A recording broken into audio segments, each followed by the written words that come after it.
आज मैं आपको फिजिक्स का वही रिफ्लेक्शन ऑफ लाइट का जो कल हम पिछले वीडियो में बता दिए थे 2-3 केस, आज हम उन केसों को यहाँ पर रखे हैं और देखेंगे कि इन केसों में हम कौन कौन सा केस बताएं और आपको कौन कौन सा बनाना है। तो चलिए आज का वीडियो स्टार्ट करते हैं।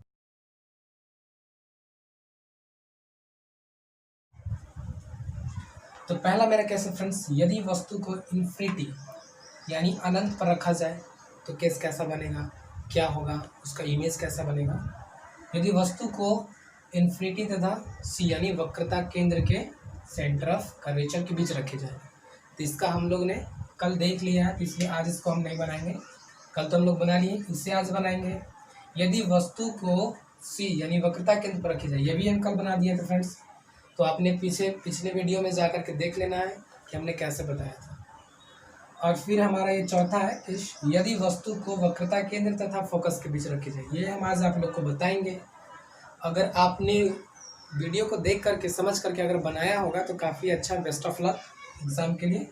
यदि वस्तु को फोकस पर रखी जाए, यदि वस्तु को फोकस पर रखी जाए, ये भी केस हम आज देखेंगे और ये भी हम केस आज देखेंगे। यदि वस्तु को फोकस और पोल के बीच रखी जाए, ये 4 केसेस जो हमारे पास हैं, 1 2 3 4 केसेस को आज हम देखेंगे। बाकी 2 केस हम आपको कल बता दिए। तो चलिए आज का वीडियो स्टार्ट करते हैं। रेडी?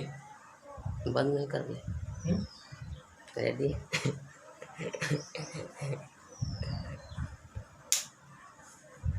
देखते हैं केस नंबर 1। यदि वस्तु को इन्फिनिटी यानी अनंत पे रखा जाए, किसमें? अवतल दर्पण। तो इसका हम केस बनाते हैं, इसका हम इमेज देखते हैं कि कैसा बनता है, कहाँ बनता है, बड़ा, छोटा, लार्ज, डैमेज, इस सब प्रकार की हम उसका नेचर भी देख लेंगे। तो चलिए आइए हम एक अवतल दर्पण ड्रा करते हैं।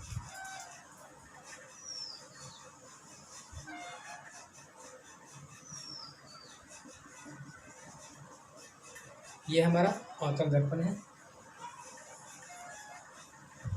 और इधर पोल है, फोकस है, इधर हमारा सेंटर ऑफ कर्वेचर है। तो चलिए आइए हम, इधर हमारा इन्फिनिटी ऑब्जेक्ट का है फ्रेंड्स, इन्फिनिटी यानी अनंत पे है, इन्फिनिटी पे, इसको ध्यान रखना। तो चलिए इधर इन्फिनिटी में हमारा ऑब्जेक्ट है, इधर से रे ऑफ लाइट आ रही है। चलिए इधर से हमारा रे ऑफ लाइट आ रही है, तो ऐसे आने के बाद इधर पोल पे पड़ेगी। कहाँ पे पड़ेगी? पोल पे। पोल पे पड़ने के बाद ऐसा रिफ्लेक्ट कर देती है फ्रेंड्स, ठीक है। और दूसरा हमारा रे ऑफ लाइट है तो डायरेक्ट ऐसे वक्रता केंद्र यानी हमारा इस पे पड़ेगा, सेंटर ऑफ कर्वेचर पे। चलिए इधर हमारा लाइट ऐसा पड़ेगा, इन्फिनिटी से ही आ रही है फ्रेंड्स।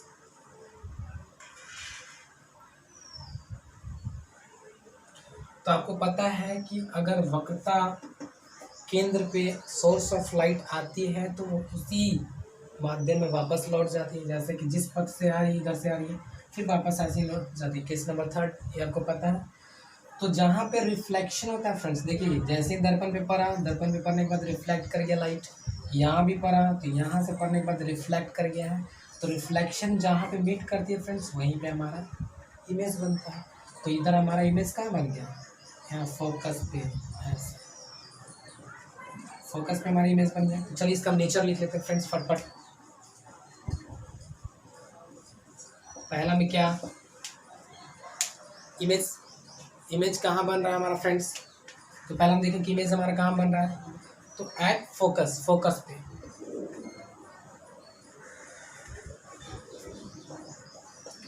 पे, दूसरा फोकस पे बन रहा है। अब ये बताइए फ्रेंड्स, बड़ा है या छोटा है? बड़ा है या छोटा है? तो हमारा ये बहुत छोटा है, इन्फिनिटी में तो बहुत बड़ा होगा ना, इधर हमारा छोटा है।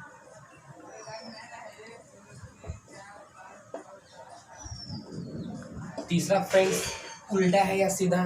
उल्टा है या सीधा? तो ये क्या है फ्रेंड्स, हमारा मुंडी इसका नीचे है ना, तो ये उल्टा है। और आप लोग को पता है जो इमेज उल्टा बनता है वो वास्तविक होती है या काल्पनिक? तो हमारा वास्तविक, ये चीज़ आप ध्यान रखिएगा। या आप ऐसे भी कर सकते हैं, जो वास्तविक होता है वो हमेशा उल्टा होता है। तो ये फ्रेंड्स हमारा नेचर हो गया। तो इस प्रकार से फ्रेंड्स हम 2-3 केस और हैं, उनको देखेंगे। तो चलिए उन केसों को भी हम बना लेते हैं। तो फ्रेंड्स हमारा ये केस नंबर 2 है। जैसा कि हमने आपको कुछ केसेस बता दिए हैं, आप उनसे जा कर के देख लीजिएगा कौन कौन केस हम बताएं। तो ये केस हमारा है यदि ऑब्जेक्ट को, वस्तु को वक्रता केंद्र और फोकस के बीच रखी जाती है। तो किसमें फ्रेंड्स? हमारा अवतल दर्पण में। तो चलिए हम देखते हैं। ये हमारा एक अवतल दर्पण है।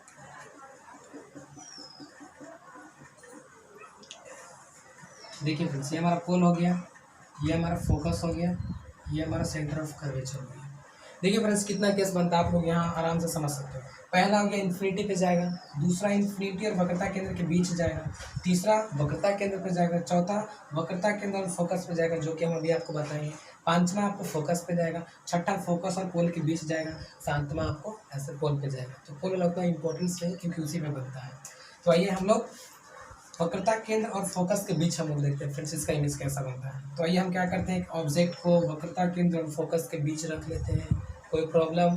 अगर प्रॉब्लम आ गया तो आप हमें कमेंट कर जरूर बताइएगा फ्रेंड्स। तो चलिए, ऑब्जेक्ट के रूप में हम ऐसे मार्कर भी रख सकते हैं या कोई ऐसे ग्लास बना लेते हैं, ऐसे कोई हम ग्लास बना लेते हैं फ्रेंड्स, ठीक है। चलिए इधर हम इसका पॉइंट ले लेते हैं, लॉक। इधर हम पॉइंट लेते हैं, यहाँ से हमारा वेव लाइट जाएगा, इधर से हमारा ग्लास पे लाइट पड़ेगा। तो फर्स्ट लाइट क्या होगा फ्रेंड्स? ऐसे हमारा दर्पण पे पड़ेगा, दर्पण पे इंसिडेंट होगा। इंसिडेंट होने के बाद यहाँ पे क्या होगा?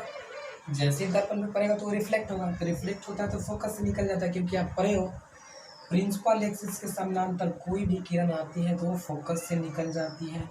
तो ऐसे फ्रेंड्स हमारा ये फोकस से निकल जाएगा, तो ये हमारा रिफ्लेक्टेड रे हो जाएगा, ये हमारा इंसिडेंट रे हो जाएगा। दूसरा हमारा क्या था रूल फ्रेंड, कि अगर फोकस से कोई भी लाइट जाएगी तो ऐसे प्रिंसिपल एक्सिस के पैरेलल निकल जाएगी। तो चलिए इधर हम देखते हैं, यहाँ हमारा फोकस से ऐसे गया लाइट और प्रिंसिपल एक्सिस को होते हुए ऐसे पैरेलल निकल जाएगी फ्रेंड्स, ऐसे पैरेलल। तो ये हमारा हो गया इंसिडेंट रे, ये हो गया हमारा रिफ्लेक्टेड रे। और आपको हम बताए थे जहाँ पे लाइट रिफ्लेक्ट करती है वहीं पे हमारा इमेज बनता है। तो लाइट जहाँ पे रिफ्लेक्ट की और जहाँ पे रिफ्लेक्ट होने के बाद कटती है, मीट करती है, वहीं पे हमारा इमेज बनता है। तो यहाँ पे हमारा लाइट कटा ना फ्रेंड्स, यहाँ पे हमारा रिफ्लेक्शन ऑफ लाइट कटा। कटने के बाद हम क्या करेंगे, प्रिंसिपल एक्सिस के परपेंडिकुलर ऐसे में खींच देते हैं, हम लाइन ड्रा कर देते हैं। और इसका हेड नीचे है फ्रेंड्स, इसका हेड नीचे है। तो क्या करेंगे फ्रेंड्स, इसका नाम दे देंगे ए डैश बी डैश। ये हमारा हो गया ए, ये हमारा हो गया बी। अगर आप इसका नाम देना चाहते हो तो नाम दे दो एम एम डैश। तो आपने क्या देखा फ्रेंड्स, कि यदि ऑब्जेक्ट को फोकस और वक्रता केंद्र के बीच रखी जाती है तो इसका इमेज कहाँ बनता है? इधर अनंत है फ्रेंड्स, अनंत और वक्रता केंद्र के बीच बनती है, अनंत और वक्रता केंद्र के बीच बनती है, ऐसा हमें देखा। और एक चीज़ और देखिए, यहाँ पे इमेज इतना है, इसका हाइट देखिए फ्रेंड्स, और इसका हाइट देखिए कितना बड़ा है। तो हम यहाँ पे इसका नेचर लिखते हैं। तो चलिए हमारी नेचर लिखते हैं। चलिए आप बताइएगा इसका नेचर क्या क्या होगा। पहला फ्रेंड्स हमें बताइए आप कि कहाँ पे बन रहा है ऑब्जेक्ट, यहाँ पे इसका इमेज कहाँ पे बन रहा है, इमेज कहाँ बन रहा है? बिल्कुल सही बोले आप, अनंत और वक्रता केंद्र के बीच। यहाँ पे क्या लिख देंगे फ्रेंड्स,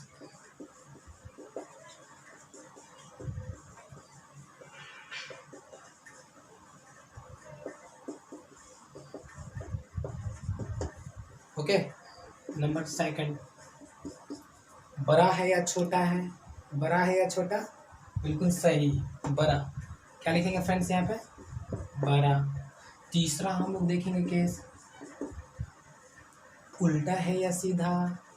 बिल्कुल सही, आप बिल्कुल सही जवाब दे रहे हैं, उल्टा या सीधा? उल्टा है। तब आपको आगे एक चीज़ और पता चल गया होगा फ्रेंड्स, वास्तविक या काल्पनिक? वास्तविक या काल्पनिक? बिल्कुल सही, वास्तविक। आप तो सीख गए। तो चलिए, ये हमारा हो गया नेचर ऑफ इमेज। आपको क्या होता है फ्रेंड्स कि ऑब्जेक्टिव में ऐसे ही आपको पूछेगा कि यदि वस्तु को वक्रता केंद्र और फोकस के बीच रखी जाती है तो बताइए उसका इमेज कहाँ बनता है, इमेज कहाँ बनता है? तो आप क्या बताएंगे? अनंत और वक्रता केंद्र के बीच रटने की कोई जरूरत नहीं है फ्रेंड्स। आप एकदम तुरंत सीख जाओगे, सिर्फ एक बार प्रैक्टिस करो। हमारा बैक वीडियो जा करके आप देखो, उसमें हम 3 रूल बताए, उससे अगर आप समझ जाते हो तो आराम से ये बना सकते हो। दूसरा पूछेगा कि अगर वस्तु को वक्रता केंद्र और फोकस के बीच रखी जाती है तो उसका इमेज बड़ा बनेगा या छोटा बनेगा? तो क्या बनेगा फ्रेंड्स? बड़ा। आप तुरंत 1 नंबर मार के चले जाओगे। तीसरा हमारा पूछेगा कि सीधा बनेगा कि उल्टा, तो आप तुरंत बता दो कि उल्टा। चौथा पूछेगा कि वास्तविक की काल्पनिक। आपको पता है जो प्रतिबिंब वास्तविक बनती है हमेशा ही उल्टा बनेगी। ये चीज़ आपको माइंड में बैठा लेनी है। ओके फ्रेंड्स, तो चलिए नेक्स्ट बनाते हैं। तो आइए फ्रेंड्स देखते हैं, यदि वस्तु को फोकस पे रखी जाए। कहाँ? नेक्स्ट केस है हमारा, यदि वस्तु को फोकस पे रखी जाए किसमें? अवतल दर्पण में। ये चीज़ आपको ध्यान देना। तो चलिए हम इधर एक अवतल दर्पण बना लेते हैं। ओके,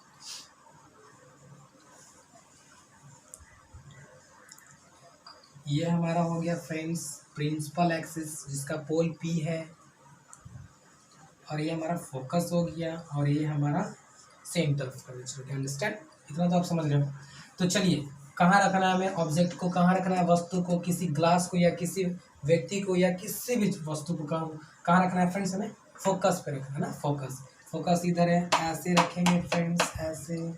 तो चलिए इधर हम एक ग्लास ले लेते हैं ऐसे, और ग्लास को हम इधर फोकस पे ऐसे रख देते हैं, और हमें पता लगाना है कि इस ग्लास का इमेज कहाँ बनेगा। अंडरस्टैंड? तो चलिए आइए, इधर हम एक पॉइंट निश्चित कर लेते हैं कि यहाँ से हमारा लाइट ऐसे जा रही है, इमेज लाइट ऐसे पड़ रही है हमारा किस पे? अवतल दर्पण पे। जैसे ही अवतल दर्पण पे हमारा ऐसे लाइट इंसिडेंट करेगी, पड़ेगी, तो क्या होगा? आपको पता है रूल नंबर 1, प्रिंसिपल एक्सिस के समानांतर कोई भी किरण आती है और दर्पण से टकराती है तो वो फोकस से निकल जाती है। ये आपको 3 रूल अगर याद हो गया फ्रेंड्स तो आप तो फिजिक्स के मास्टर हो जाएंगे रिफ्लेक्शन ऑफ लाइट का। तो चलिए आइए, इधर लाइट रिफ्लेक्ट किया, रिफ्लेक्ट करने के बाद दर्पण से क्या हो गया? इंसिडेंट होकर के फोकस से निकल गया। अंडरस्टैंड? तो ये हो गया हमारा रिफ्लेक्टेड रे। ओके, दूसरा रूल हमारा क्या था फ्रेंड्स?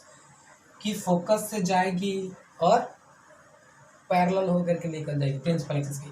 क्या यहाँ पे फ्रेंड्स लाइट को हम ऐसे फोकस से पास कराएंगे? अगर इधर से लाइट मान लीजिए ऐसे टॉर्च मारते हैं, लाइट इधर से जाएगी, तो क्या ऐसे फोकस से जाएगी तो दर्पण पे टकराएगी? नहीं टकराएगी। तो इसलिए दूसरा रूल हमारा काम नहीं करेगा। थर्ड रूल में आ जाएंगे हम लोग। थर्ड रूल हमारा क्या था? कि वक्रता केंद्र से होते हुए ऐसे लाइट जाएगी और दर्पण से टकरा करके वक्रता केंद्र से ही निकल जाएगी। तो क्यों ना इधर लाइट तो हमको यहाँ मारना है, तो चलिए यहाँ से हम ऐसे लाइट मारते हैं। लाइट इधर से ऐसे मारे तो इधर ऐसे दर्पण पे पड़ा, दर्पण पे ऐसे पड़ा लाइट, और आपको पता है इधर हम फिर वापस ऐसे टकरा करके आएंगे फ्रेंड्स। तो आपने यहाँ क्या देख रहे हैं? क्या देख रहे हैं? कि लाइट वक्रता केंद्र से होते हुए दर्पण से टकराते हुए इधर दर्पण पे पड़ी और फिर टकराते हुए वापस ऐसे वक्रता केंद्र की ओर निकल गई। तो थर्ड रूल हमारा यहाँ पे काम कर रहा है। तो इधर देखेंगे लाइट जैसे इंसिडेंट किया हमारा ये अवतल दर्पण पे, और फिर ऐसे ही वापस हमारा निकल गया लाइट। तो देखिए फ्रेंड्स, कहूँ भी रिफ्लेक्शन ऑफ लाइट कट रही है? नहीं कट रही है ना, लेकिन एक एज्यूम्स करते हैं हम लोग कि ये लाइट जा करके ऐसे इन्फिनिटी में ऐसे जा करके आकर के ये कट जाती है। कहाँ कट जाती है फ्रेंड्स?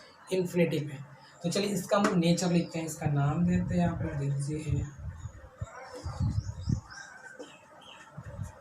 चलिए नेचर इसका लिखते हैं। क्या होगा फ्रेंड्स? आपको सब पता है। पहला क्या होगा? इमेज इसका बन रहा है ना, कहाँ पे बन रहा है? इन्फिनिटी पे। तो क्या लिखेंगे आप? प्रतिबिंब कहाँ बन रहा है फ्रेंड्स? इन्फिनिटी यानी अनंत, अनंत पे ना। दूसरा हमारा क्या होगा? बड़ा या छोटा? बड़ा या छोटा? सर ना दिख ही नहीं रहा तो कैसे पता चलेगा? तो आपको तो ये पता चला ना कि अनंत पे बन रहा है, तो अनंत पे बनेगा तो जाहिर सी बात है कि ये जो हमारा प्रिंसिपल एक्सिस है इस पे लंब डालेंगे तो जाहिर सी बात है कि बड़ा ही बनेगा। जितना वस्तु उससे बहुत बड़ा बनेगा, बड़ा नहीं बहुत बड़ा। तीसरा हमारा क्या हो जाएगा फ्रेंड्स? तीसरा क्या हो जाएगा अब बताइए? उल्टा या सीधा? उल्टा या सीधा? तो पहले आप ये पता करो कि वास्तविक है कि काल्पनिक है।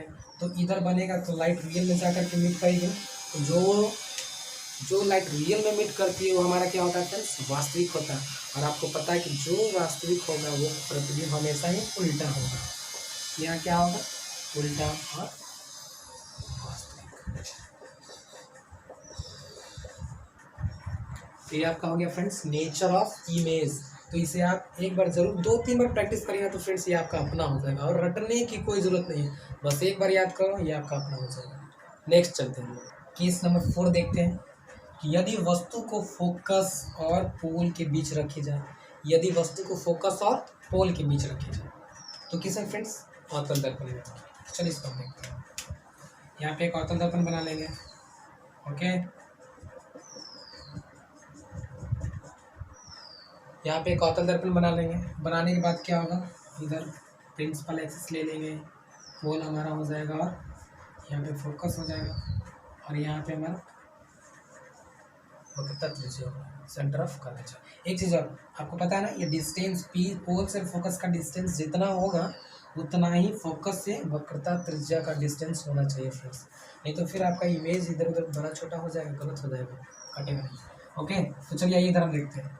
यदि वस्तु को फोकस और पोल के बीच रखी जाती है, कहाँ फ्रेंड्स, यहाँ इसके बीच नहीं ना, इधर अनंत है ना, अनंत इसके बीच नहीं, वक्रता केंद्र पे बिल्कुल नहीं, फोकस और वक्रता केंद्र के बीच है बिल्कुल नहीं, तो कहाँ पे, फोकस और पोल के बीच होना चाहिए, कहाँ पे, फोकस और पोल के बीच यानी इधर। तो चलिए इधर एक ऑब्जेक्ट है हमारा ऐसे, इधर हमारा यहाँ से मैं ऐसे ले लेते हैं ताकि हमारे यहाँ पे पॉइंट्स पर आ जाए। इधर हमारा ऑब्जेक्ट यहाँ पे, तो चलिए ऑब्जेक्ट इमेज बनाने के लिए कम से कम 2 रे ऑफ लाइट पास कराएंगे ना। तो चलिए इधर से एक रे ऑफ लाइट जैसे ही दर्पण पे पड़ा तो इधर से पढ़ने के बाद क्या होगा, फोकस ऐसे निकल जाएगा, तो पढ़ने के बाद ऐसे फोकस से निकल गया, ये हमारा इंसिडेंट, ये हमारा रिफ्लेक्टेड हो जाएगा। ओके, इधर नाम हम इसका दे देते हैं तो हमारा नाम हो जाएगा बी। ओके फ्रेंड्स, तो इधर हमारा क्या हुआ, लाइट पड़ा, लाइट पड़ने के बाद इधर दर्पण पे पड़ा, पड़ने के बाद रिफ्लेक्ट कर गया।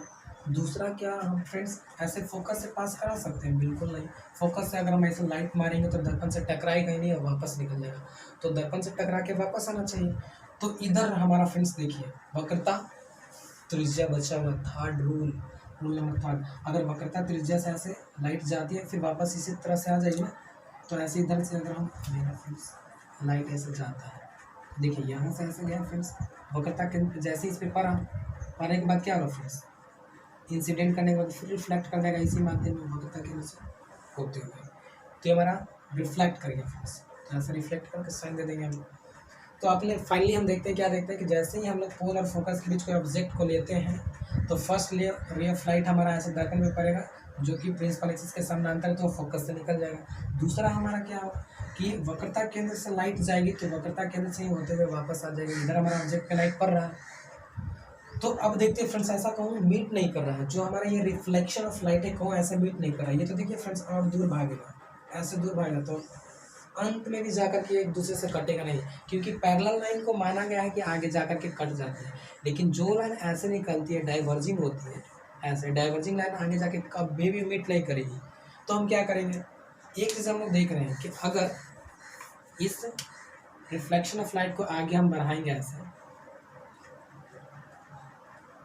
अगर आगे हम बढ़ाते हैं फ्रेंड्स ऐसे, तो इधर हमारा जाकर के यहाँ पे कट जा रहा है, यानी क्या देख रहे हैं हम, यहाँ पे हमारा रियल नहीं वर्चुअल में कट रहा है, जाकर के दर्पण के पीछे कट रहा है, और ये वास्तविक नहीं काल्पनिक में कट रहा है। हम ऐसे लाइन डॉट करके दर्शाएं कि ये काल्पनिक है, कल्पना हम लोग ऐसे कर रहे हैं, तो इसका हम क्या करेंगे, इस पर परपेंडिकुलर डाल देंगे प्रिंसिपल एक्सिस के साथ, प्रिंसिपल एक्सिस पर ऐसे, और ये हमारा परपेंडिकुलर जो होगा ये हमारा ऐसे इमेज यहाँ पे कटा, ये इमेज बन जाएगा, तो ये हमारा क्या हो जाएगा फ्रेंड्स ए डैश, ये हमारा बी डैश हो जाएगा। तो हमारा ग्लास कहाँ पे बन जाएगा फ्रेंड्स, यहाँ पे ऐसे बन जाएगा, ऐसे यहाँ पे हमारा ऐसे ग्लास बन जाएगा फ्रेंड्स। देख रहे हैं आपका कैसा दिख रहा है फेस, इधर ऑब्जेक्ट रखें और इधर हमारा इमेज बना। तो चलिए इसका फटाफट हम लोग क्या लिखते हैं friends, nature, nature of image, nature हम इसका लिखते हैं फ्रेंड्स, यानी प्रकृति लिखते हैं, प्रतिबिंब का प्रकृति कैसा है। तो फर्स्ट चलिए फ्रेंड्स रेडी हो जाइए बताने के लिए, पहला क्या, कहाँ पे बन रहा है, तो क्या फ्रेंड्स कहाँ पे बन रहा है, तो दर्पण के उस तरफ, क्या लिखेंगे, दर्पण के पीछे, हमारा इमेज कहाँ बन रहा है, दर्पण के पीछे साइड में बन रहा है फ्रेंड्स। दूसरा में बड़ा या छोटा, मुझे तो दिख रहा है छोटा, नहीं ना, छोटा है क्या, बहुत बड़ा, देखिए इस ये छोटा है, इससे बड़ा बना है ना, तो क्या बनेगा फ्रेंड्स, बहुत बड़ा, बहुत बड़ा। तीसरा बताइए, वास्तविक है कि काल्पनिक है। तो फ्रेंड्स ये जो डॉट वाली लाइनें हैं इससे आपको पता करना है कि वास्तविक है कि काल्पनिक है। ऐसे हम अगर दर्शाएंगे डॉट वाली लाइन से, यानी ये एक्चुअल रियल में नहीं कटी है, वर्चुअल में कटी है, ऐसे में इसको दर्शाएं तो ये हमारा हो जाएगा फ्रेंड्स काल्पनिक। और काल्पनिक होता है तो क्या होता है, उल्टा की सीधा। क्या, काल्पनिक में सीधा। देखे ना इधर वास्तविक होता तो हमेशा उल्टा, वास्तविक तो हमेशा उल्टा। अब इस बार क्या हो गया, काल्पनिक हो गया। तो फ्रेंड्स दिख रहे हैं पिक्चर भी हमारा सीधा है, तो क्या हो जाएगा, सीधा और